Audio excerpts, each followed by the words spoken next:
महाराज जी, मेरा प्रश्न है कि पाप कौन करता है, शरीर या आत्मा?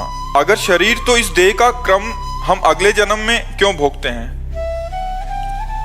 3 शरीर है। स्थूल शरीर जागृत अवस्था में इसका भान होता है, स्वप्न अवस्था में सूक्ष्म शरीर का भान होता है और सुषुप्ति में कारण शरीर रहता है। और इन तीनों शरीरों को जो संचालन करता है वो आत्मा है, उसके प्रकाश से संचालित होते हैं। और वो भ्रमवश अपने को शरीर मान बैठा। जो अहम है अंतःकरण धर्म में, अंत सूक्ष्म शरीर में अंतःकरण है।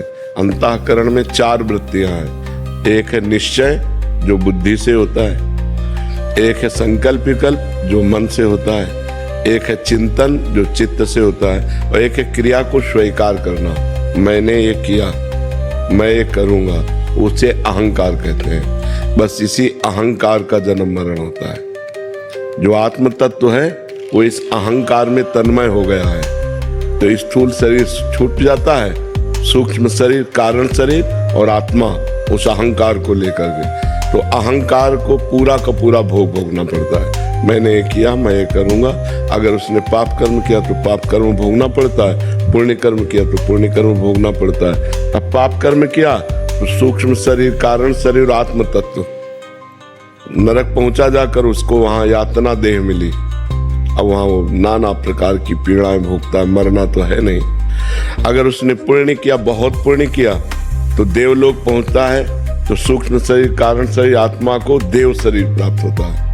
और अगर पाप पुण्य फिर बराबर रहे तो फिर मनुष्य शरीर प्राप्त हो जाएगा। ऐसे बार बार जन्म मरण बार बार भोगना पड़ता है। फिर और भी योनियां हैं, 83,99,999 योनियां, उनमें भोगना पड़ता है। जब भजन के द्वारा हम अपने को मुक्त कर लें इन तीनों शरीरों से, तो खत्म हो गया।